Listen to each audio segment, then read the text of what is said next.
I'm Chester. And I'm Chris Cornell. Check out thebuzz.com for the hidden link that will score you a premium prize pack. Nice. A premium prize pack. That means you're going to get a poster signed by somebody. Yeah. Probably Busta Rhymes. Something premium. Yeah, it's going to be awesome. You might have heard of the Cynthia Woods Mitchell. We're going to bring Project Revolution to the Cynthia Woods Mitchell Pavilion on Sunday, August 24th.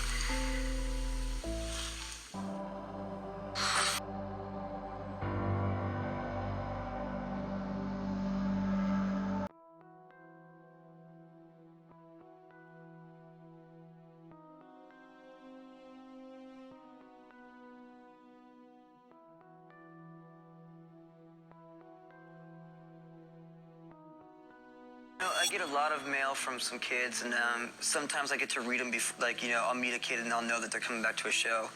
They'll say, hey, I'll see you on Friday, and they're, it's Wednesday or something, and I'll read a letter that they write me, and if it's something like that, you know what I mean, I'll go talk to them and tell them everything's all right.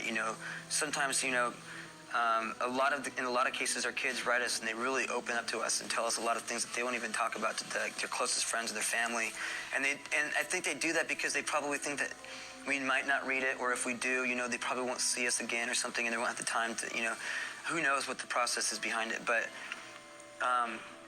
a lot of cases, these kids really open up to us, and that's special. That's something special, that they feel like our music helps them through that, and that, or like knowing that that's happened to me, and seeing that, I can still be a happy guy with the family, and, hang around with my friends and do something productive, like, make music to be an outlet, and not destroy myself in the process is something that I think that they can look up to,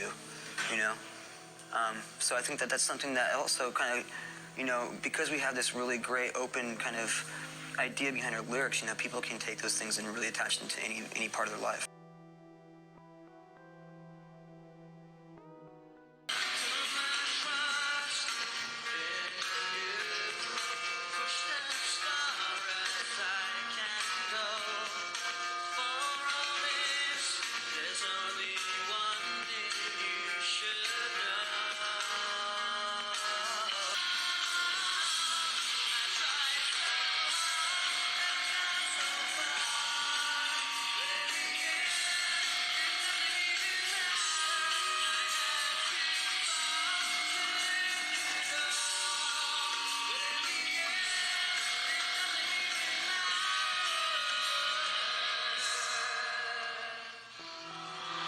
Sometimes there's people like Tipper Gore that are sitting around getting tired, I guess, of making tea for dinner parties, and they decide they're going to pick a cause to go out and fight for, like the supposed pro-life movement. These people, feel like whatever they're championing, this is a cause that is really necessary, when in reality, there's people already alive that really need help, that these people aren't, expending any energy or money towards. There's living people that are dying. Why not shift the energy towards that? Why not shift the energy towards real problems instead of worrying about musicians and songwriters who are actually a big part of the American culture in a positive way? Or construction workers, mechanics, literally anything you can think of, and it's happening every day. And the only difference between a musician that's famous and that other kid is that we don't talk about him on the radio.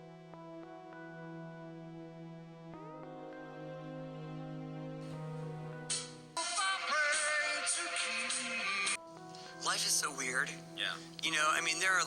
There are periods of time where I feel like I've got it, all my stuff together. You know what I mean? And then there are periods of time where I'm just like, I am such a failure at everything.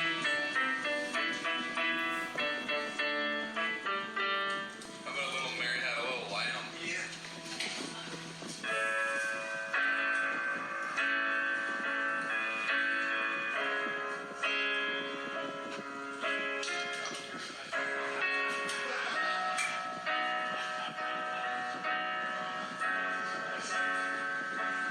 Cause I'm only a crack in this kind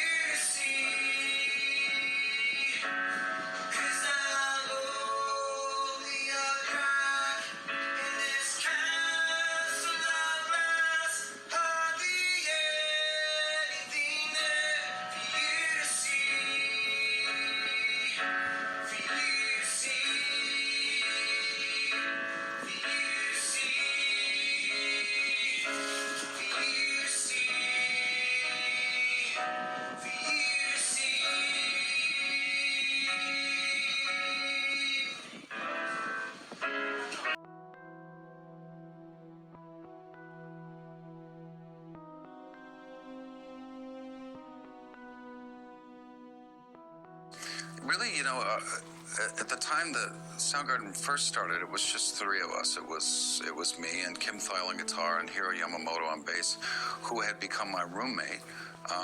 And he played bass and I played drums at the time. And because we lived together, we thought, well, we're a rhythm section, let's start a band. And I had been in several bar bands at the time, from about 17 to then I think I was 20.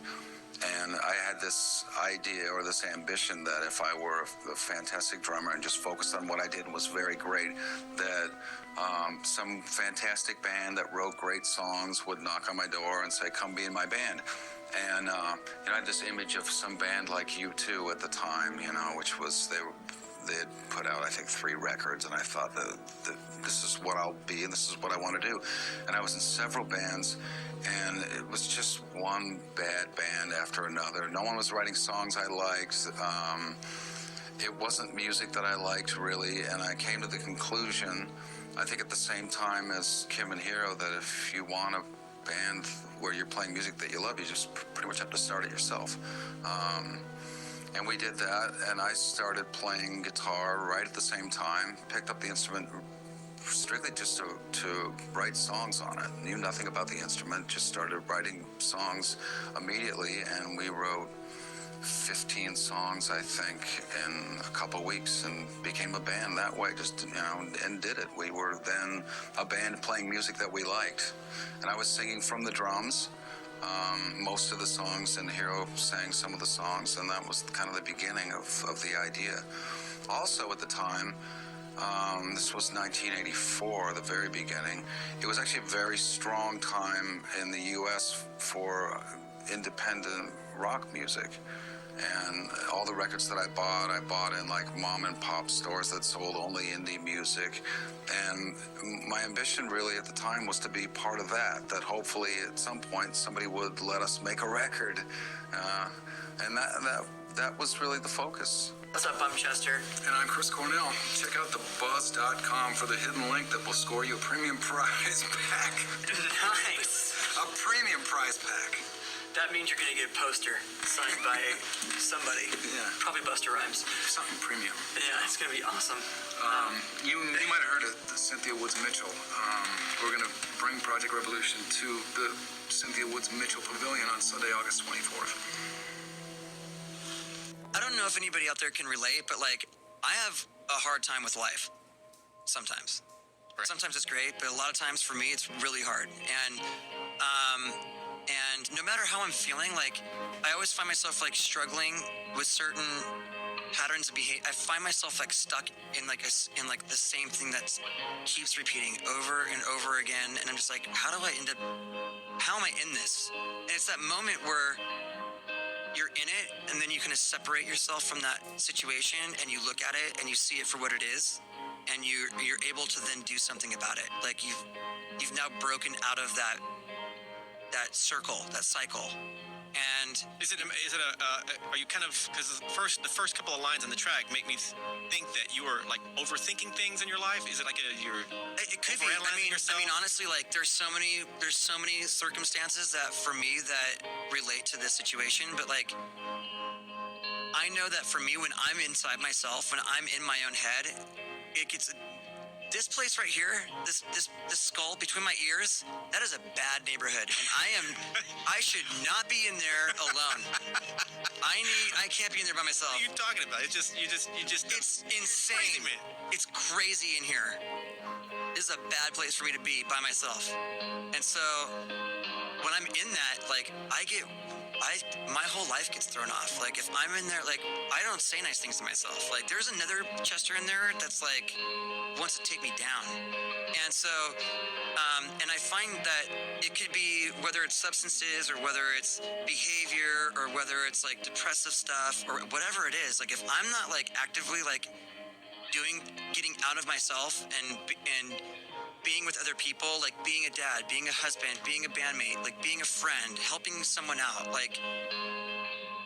If I'm out of myself, I'm great. If I'm inside all the time, I'm horrible. I'm a mess. And so for me, it's that was kind of where I don't like my mind right now, stacking up problems that are so unnecessary. that's where that came from for me. And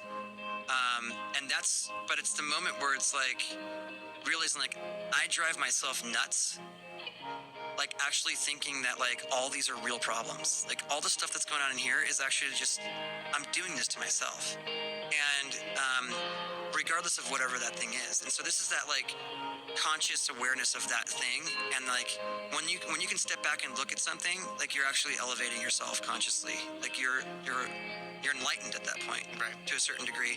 And so this is that moment of enlightenment where you go, you know, I could do something about this, and by doing it I can move forward and get unstuck from this, and I could actually be able to, for me, it's like I can live with life on life's terms. Like I can experience the whole spectrum of humanity and not want to get out of it, whether it's happiness, sadness, or whatever. Like I just want to, like when I'm in it, I just want to get out of however I'm feeling, no matter what it is. So when you wrote this song, you were clearly in that bad neighborhood in your brain. This time last year, I was a mess, like a total wreck, you know. And like I think for a lot of people, they think like if you're successful, like all of a sudden like you get like you get like some card in the mail that says like you're gonna be totally satisfied and happy for the rest of your life. It doesn't happen like that. Like life for me happens the way it always. The only difference is I'm in Lincoln Park. Like what goes on inside my head it's always been this way for me. So when I'm not working on that, like my life gets messy, and that's kind of how the inspiration for all these songs came from, conversations about life and what was going on as friends, as husbands, as fathers, as you know, whatever, business partners. Like we were all talking about what was going on in all aspects of our lives at certain times throughout the process of this record, and we realized like, man, we've all gone through like some really crazy stuff, and we don't need to find the source of inspiration, like what's this record about. Like this is our life, you know. We always have written about our lives, and like that should just be enough. This is our life, you know. We always have written about our lives, and like that should just be enough. Why did some guys make it and some guys didn't make it? Well, everybody has friends from school that would be the same age as them that aren't there. Mm-hmm. People die. People don't survive. Sure. Is it kind of that simple? If you go into a 12-step meeting, any city, and you count 75 people and you ask how many of them are musicians, you're going to get 2. Mm-hmm. And everybody else is going to be from every walk of life that you can imagine. The same as Scott Weiland's mother crying. There are mothers crying who have lost their sons, who are construction workers, mechanics, literally anything you can think of, and it's happening every day. And the only difference between a musician that's famous and that other kid is that we don't talk about him on the radio. Yeah. That's kind of it. One of the things that I've experienced over and over again, which I think is a way that people deal with it, particularly when it's someone who's already kind of celebrated for something, is that we invent this idea that somehow there was like it was predetermined. I think. You know, and that's where I get impatient with it, because it's if that's the case, it's predetermined with every kid that ends up with a substance abuse habit and dies from it. But you can't change your millions of them. Yeah, you can, absolutely. And you just have to surround yourself. And many do, and many don't. If someone has a propensity to abuse alcohol or drugs, and they didn't meet the wrong sort this weekend, they're going to meet another guy somewhere else. At some point. Yeah, if you have that in you. Do you ever it's a matter of sort of course as to when, at what point in your life you run into it and realize, and then you have to confront the problem. I was never decadent, and I was always someone I think that was in control. I was always sort of. I was used to a certain amount of just kind of expecting a lot of myself and being able to meet that expectation of myself, not of anybody else. And that was who I was since I could remember. That was who I was since I could remember.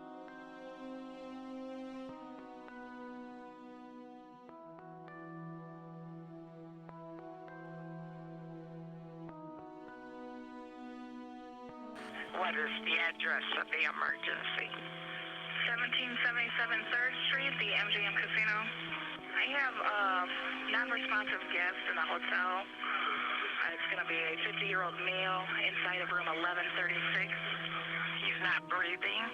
After some back and forth, the hotel gets more intel on what's actually going on in room 1136. They found out that the guest was attempting to hang himself, so they're trying to get him down so they can assist with CPR. And now to that sad news in the music industry. Chris Cornell, the lead singer of Soundgarden and Audioslave, has died.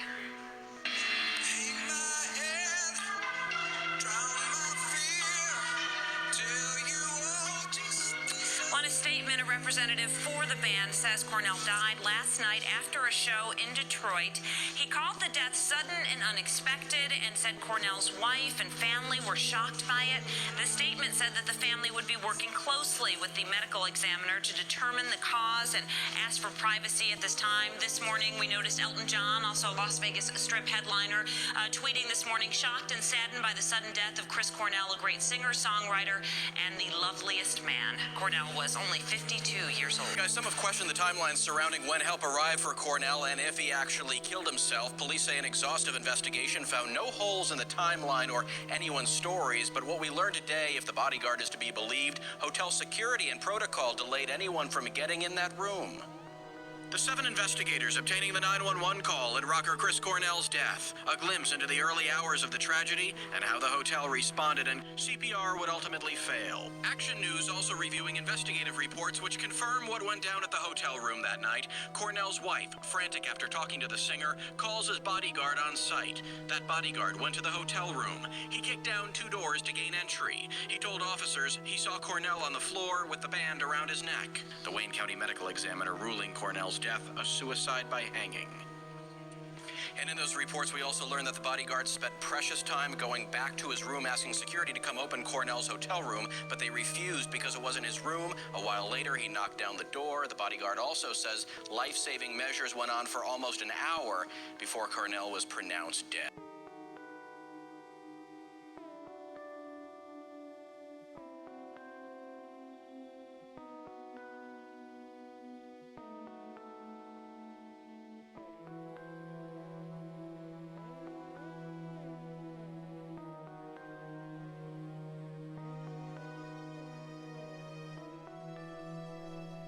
Breaking news update in the last 15 minutes. The medical examiner has confirmed that rocker Chris Cornell has committed suicide. Chester even sang Hallelujah at Cornell's funeral. Close friends of Bennington said that he has not been the same since Chris's death. They also said that Chester knew about something on Cornell's death, which was troubling him, but he was far from suicidal and just looking for the true reason for his friend's death. This raised flags on Bennington's motive for suicide. And just looking for the true reason for his friend's death. This raised flags on Bennington's motive for suicide. He loved his life. He would never have ever left this world. Chris Cornell was severely impaired, and with the medications that were in his system that night, he did not have the mental capacity to decide to leave this world on his own. Now, Vicki has made it her mission to prevent this from happening to other families. Vicki teamed up with addiction advocate Jessica Hulsey-Nickel to launch the Addiction Resource Center. Addiction impacts your brain. It's a brain disorder. It is an illness, and that the illness can change behaviors and priorities. Tell us a little bit more about the type of father and husband he was. I mean, the kids were his everything. Our family was his everything. As soon as he got off stage, he was a dad. He was a regular dad. But the father of 3 was also battling private demons. For years, he has struggled with drug and alcohol addiction. Vicki says he sought treatment, and by 2003, he was sober. But that wouldn't last. Approximately a year before he died, he was prescribed a benzodiazepine to help him sleep. And it was because he had torn his shoulder. The pain in the shoulder was waking him up at night, and it was keeping him up. By February 2017, Vicky says Chris began acting differently, which she attributed to his prescription medication. I just remember seeing him and I said, you know, you're walking like my grandfather. And he said to me, oh, you know what? I'll just stop taking it. I said, okay. And he didn't. In retrospect, I've learned that it's not supposed to be given to anybody who's in recovery. And if you have to give it, they have to be closely monitored, and it should not be given for more than 2 to 3 weeks. So in a 7-day period, he took 20-something pills, and in a 9-day period, 33. So he relapsed. Though she didn't know it at the time, Chris had reached out to a colleague for help, writing in an email, would love to talk, had relapse. But less than 2 months later, Chris's struggle would hit its peak in Detroit. He was off pitch. He forgot words. First thing he said to me when he called me that night was the ringing in my ears. I couldn't stop the ringing. He was slurring his speech a lot. So at that point, you were thinking, you've got to get him help. Yes. And I'm like, Chris, please tell me what you took. If you tell me, I forgive you. And I'm going to come be with you tomorrow. Chris, please tell me what you took. If you tell me, I forgive you.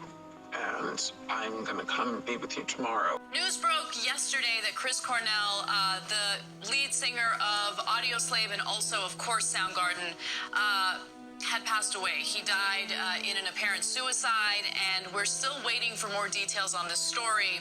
But what's interesting about what occurred is his statement from his wife, which was just released today. His wife, Vicky, says that there was no reason that he would commit suicide. He was happy. They were planning a vacation during Memorial Day weekend, and that this whole incident completely shocked her and the rest of the family. Now, Cornell had a troubling telephone conversation with his wife, Vicky, in the hour before his death, where he admitted to taking an extra Ativan or two and was slurring his words. Now, he was in Detroit touring on, he had just performed a concert. I'm like, Chris, please tell me what you took. If you tell me, I forgive you. And I'm going to come be with you tomorrow. I called the security guard and I said to him, you need to go to his room. The door will be bolted. And don't wait, just break it. And The door will be bolted. And don't wait, just break it. And the time I was calling for help from the hotel as well. And I said, please call an ambulance, please send help. And then that was it. Chris had killed himself. My children woke up, and that was probably the most tragic thing you could ever go through. The events of that night still weigh heavily on Vicky. People say, can't blame yourself, and I'm trying not to. But there were signs. You can't blame yourself, Vicky. You relapsed. Chris Cornell helped redefine the sound of rock and roll in the late 80s. The singer was known for his octave-smashing vocal range. His talent spilled across a number of lineups over the years, including the supergroup Temple of the Dog.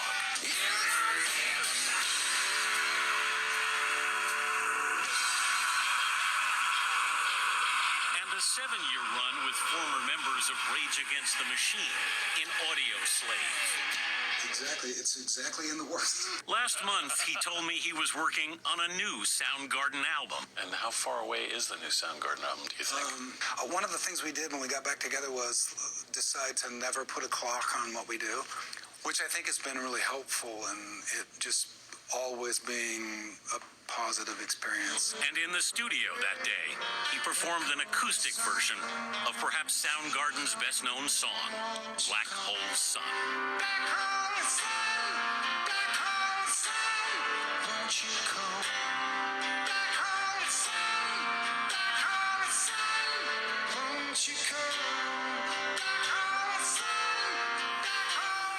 Really extraordinary performance that day. This news has just stunned everybody. Came out of nowhere. 52 years old. He has 3 children. In a statement, his family says they'll be working with the medical examiner to figure out exactly what happened. Oh, no. Oh, shit, burglar. What do you guys have? Chocolate pudding or canned dog food. Let's hope for the best, Rolls. I just shoot myself and I'm gonna die. Oh, shit, the same thing. Okay, just Double dog screw. I either got rotten egg or something else. 3, 2, 1, go.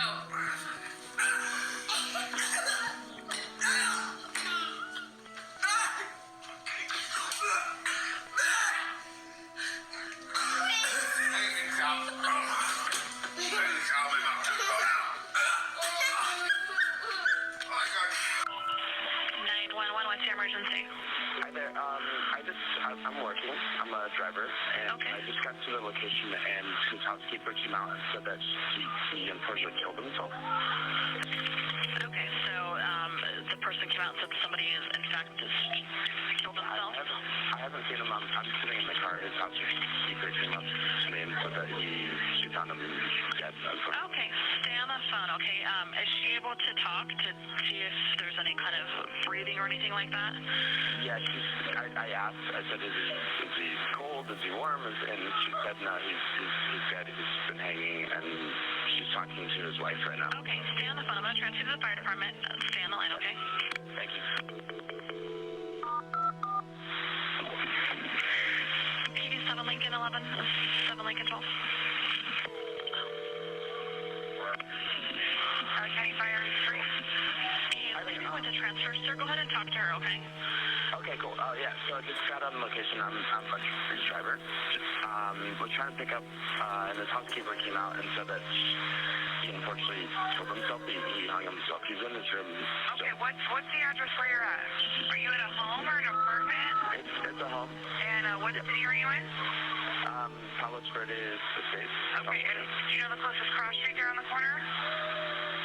I don't, to be honest. That's okay. So what's your phone number, area code? And how old is he? Mid-40s. Mid-40s, okay. Yeah. And he's hung himself in the room? That's what his housekeeper said. I haven't been in the house. I haven't seen him. Is that the housekeeper I can hear behind you? Yeah. Okay. So you haven't been inside at all? No, not at all. Okay. Just have everybody wait outside of the room, and paramedics and the PD will be there shortly, okay? Okay, thank you so much. You're welcome. Bye-bye. Close friend of Bennington's committed suicide.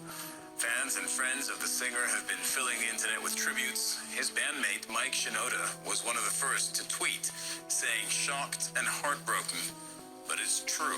The band One Republic tweeted, "Oh dear God, massive RIP to Chester Bennington of Lincoln Park. This breaks our heart. Suicide is the devil on earth walking amongst us." Another band, Smash Mouth, tweeted, "RIP Chester, one of the biggest talents in the history of music. Thoughts and prayers to the people closest to him." And this from talk show host Jimmy Kimmel. "Chester was one of the kindest men I've had on my show. My heart breaks for his family and friends. He will be missed terribly." Now let's get the view from LA on this tragedy. August Brown covers music and nightlife for the LA Times. He joins us via Skype. First of all, your thoughts? Well, it's really tragic. They just had a #1 record come out a few months ago, and I don't think anybody expected this at all, especially, as you mentioned earlier, given the death of his close friend Chris Cornell. And Chester actually sang at Cornell's memorial at Hollywood Forever Cemetery just a few days ago, and it just lends an extra layer to this tragedy. What do we know about Chester Bennington's life that could explain this? By all accounts, publicly at least, he seemed happy. He had a big, loving family. Everyone spoke incredibly highly of him. His band was doing very successfully, but then that's how depression works. People don't see it coming, and I don't think anybody saw this. Yeah, he also said, and he used this as fuel for his lyrics and his songs, in fact, that he had struggled with substance abuse, and he also had abuse as a child. Yeah, he was always, from the beginning of his career, extremely candid about his past growing up in Arizona and his struggles with addictions and being sexually abused as a younger child. And that definitely informed his band, but obviously some of it stuck with him. And, it helped, create a lot of empathy among his fans. They were a very heavy, very popular rock band, but I think his candor about those issues were part of what made Linkin Park stand out when they were coming out of LA in the early 2000s. And we know he was hard hit by the death, the suicide, in fact, of his friend from Soundgarden. Yeah, they were apparently very close. He wrote a really beautiful tribute after Chris Cornell's death, and he did perform at a memorial service just a few days ago, and that's part of why this was so shocking. It's hard to imagine Chris Cornell's death didn't weigh on him very heavily in these last few days. Out to any of the organizations that we're showing you on the bottom of the screen throughout this hour, you're not alone. Reach out. Family and friends often wonder about the warning signs of suicide. Sometimes there may be no indication, but many times there are things to look for if you know how to identify them. Joining me again is Dr. Moutier, and with me now also is Talinda Bennington, who lost her husband, Chester Bennington, the lead singer of Linkin Park, to suicide. Also with us is Kirsten Powers, who recently wrote about her own experience during a difficult time in her life when she was coping with thoughts of suicide. She's a USA Today columnist, a CNN political analyst, and co-host of the Faith Angle podcast. Talinda, first of all, I'm so sorry for your loss, and I appreciate you being here. I think when somebody well-known dies by suicide, there's such shock. So many people wonder how somebody at the pinnacle of their career, how this could happen to them. And obviously in a family, there's always shock. Were there warning signs that you saw at the time or that now in retrospect stand out to you? Absolutely there were.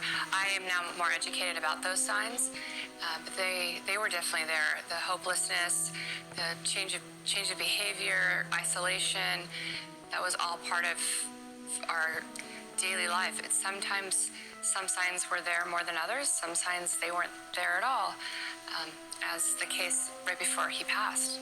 He was at his best before he passed. We were on a family vacation. He just had to go back home to do a television commercial, and I was going to see him the next day. It was just the timing of it.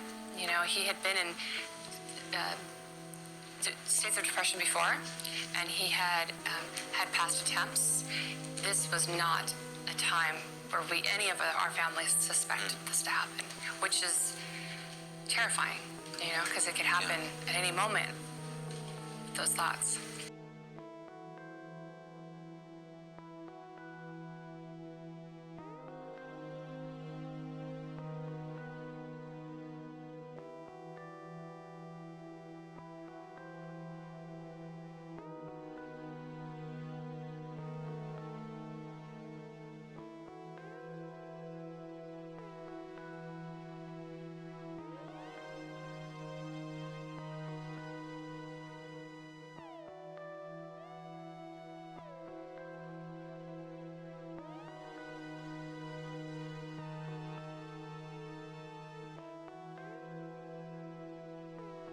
Rock fans all over are remembering the life and career of music icon Chester Bennington today. The 41-year-old Linkin Park singer was found dead, and CBS 2's Jeff Nguyen is live. He's in Palos Verdes Estates where he was found, and it looks like suicide, Jeff. That is what the coroner's office is telling us, Sandra and Rick. And in fact, since this afternoon, we've been seeing family and friends that show up at this property. A little while ago, bandmate Johan, who's the DJ of Linkin Park, pulled into this driveway. Right now, you can see this property is completely fenced off during this time of mourning. And as fans learn about what happened, many or at least a few are stopping by to pay their respects. Less than 2 months after Linkin Park singer Chester Bennington performed Hallelujah at the funeral of his friend, musician Chris Cornell.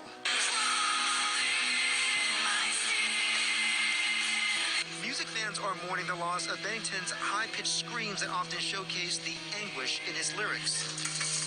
Today, a fence was put up around this Palos Verdes Estates home, where the LA County Coroner's Office says it's investigating Bennington's death as a suicide.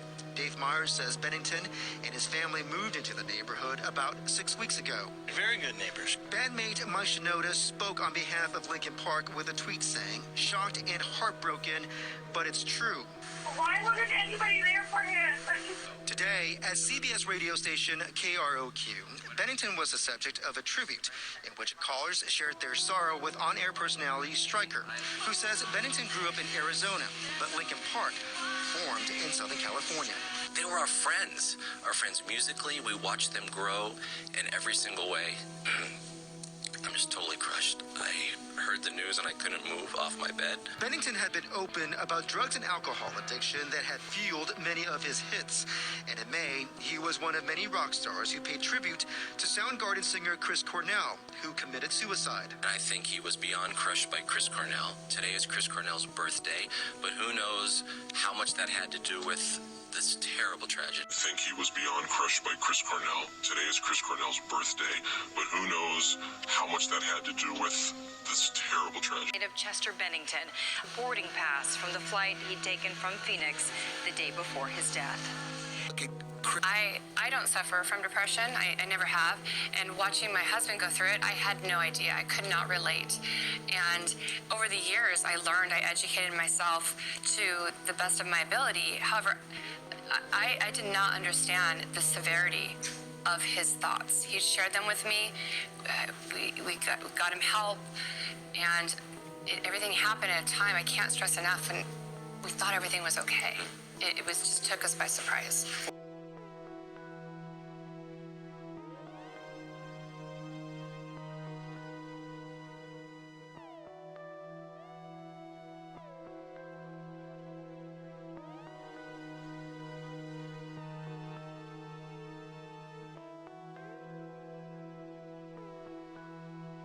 Why would someone even want Chris Cornell dead? Randy Cody, who runs the heavy metal rock website The Metal Den, said he believes Cornell, who established a charity foundation with his wife to help children that were victims of sexual abuse called If Only, may have been killed because he was about to expose a child's sex ring. Chris and his wife, Vicky Cornell, along with his longtime friend Chester Bennington, helped set up the If Only Foundation, who worked with charities taking care of the children rescued from child trafficking networks. The theory is Chris Cornell broke the code for the Black Book of Jeffrey Epstein during his charity work. The book contains the list of elite pedophile ring members which were a part of the global child abuse network. Cornell was about to reveal the names shortly and Kirsten, the bodyguard, as the main suspects in the death of Chris Cornell. The official report by Kirsten.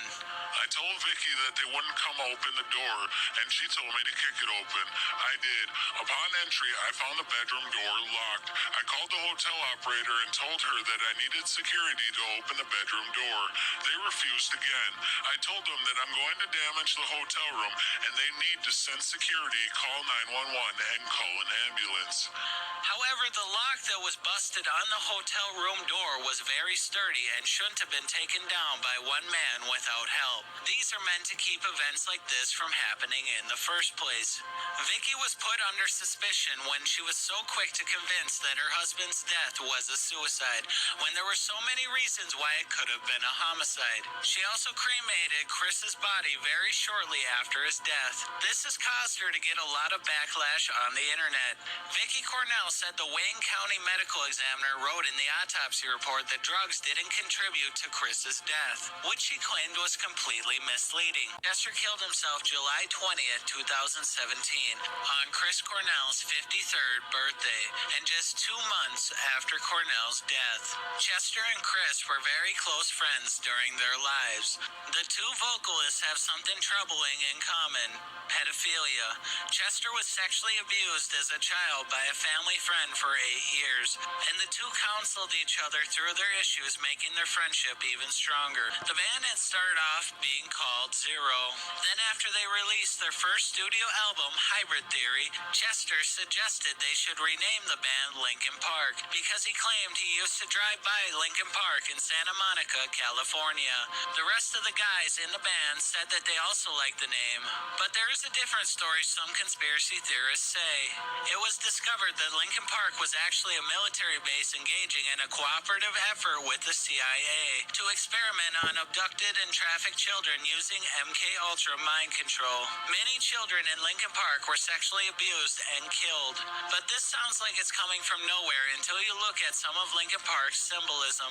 One of Linkin Park's main symbols closely resemble what the symbol the FBI have classified as the organized symbol for organized pedophiles. Don't you agree? And Chester was also in close contact with Cornell while he was alive. He could have been helping crack the code of the Black Book of Jeffrey Epstein. And he also figured out the code along with Cornell, and they were going to expose it together. But the connections don't end there. Bennington received a $250,000 donation from the Clinton Foundation, along with the band member Mike Shinoda getting a rare unsolicited visit from Bill Clinton shortly after Cornell's death. Was this an attempt to keep the band quiet? Also, the nature of the suicide doesn't make sense. Chester himself said in one of his last interviews that he hated pain. He was healing of a broken leg at the time of the interview. He stated that to get a tattoo, he would need to be under heavy drugs, so he did not feel any pain at all. And the only thing found at the scene of the crime was a partially consumed bottle of alcohol. Why was there no drugs?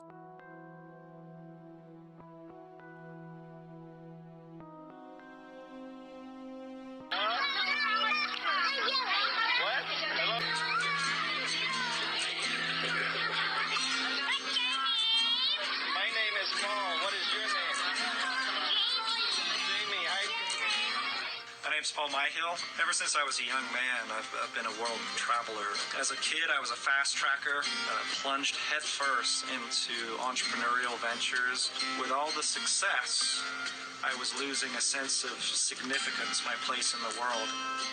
My first real taste of suffering children came on a visit to Uganda in the 90s.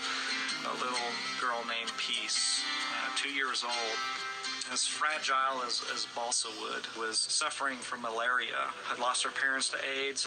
My wife and I took turns holding this little girl, wiping her brow, only to learn a couple of weeks later after returning to the United States that she didn't make it. And that little girl has left a lasting impression upon me. A person like little Peace should not have to die simply because she is born in the wrong quadrant of this globe, while we sit idly by chasing our toys, much like I used to do.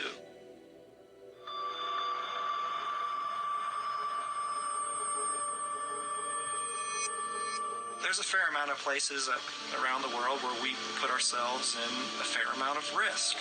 But our compassion for the children and asking the question, well, if not me, who is going to stand in the gap and reach out to be an aid for these children? We're in Chisinau, Moldova right now, the 10th poorest nation in the world and certainly the most impoverished nation in all of Europe. For most people in the United States have never even heard of it. Moldova, known as the trafficking hub of this part of the world, population of a little over 4 million, and by some statistics, 400,000 of its people have been trafficked out. This is the area where one of the head guys involved in human trafficking lives here, and nobody, police doesn't come this place. Okay. Just be careful. The cameras are on both sides of the house, and they see us. Be careful. Those guys are watching. It's a very known criminal area. If you come with a car and you're trying to run away from here, this is the only way. No way to get out of it. If you know so much, these guys would love, or they want to kill you. Yeah. Because you know the names, you know a lot of stuff. That's why I call these girls that are really released from human trafficking. They're like submarines. They go deep and they don't say anybody anything if they want to stay alive. Those guys are living close to this railroad and are having girls transported from this area. Connects Moldova to Romania, to Ukraine, and to the port in Ukraine on Odessa.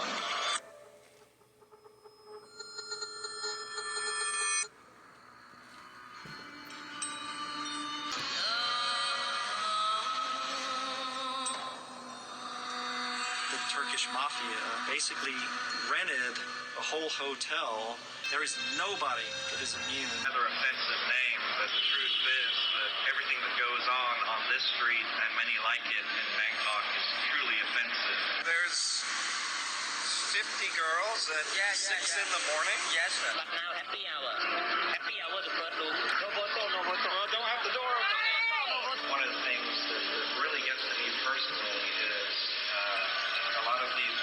numbers into their chest, where a client would then pick out a girl by a number. They don't have a name, they don't have a history, they don't have a family. They're simply a number. They're a piece of meat to be put on display and chosen for butchering. You don't believe that sinister hands were involved in his death? No. Well, there were no. I mean, there was a police report done and everything, so no. Well, there were no. I mean, there was a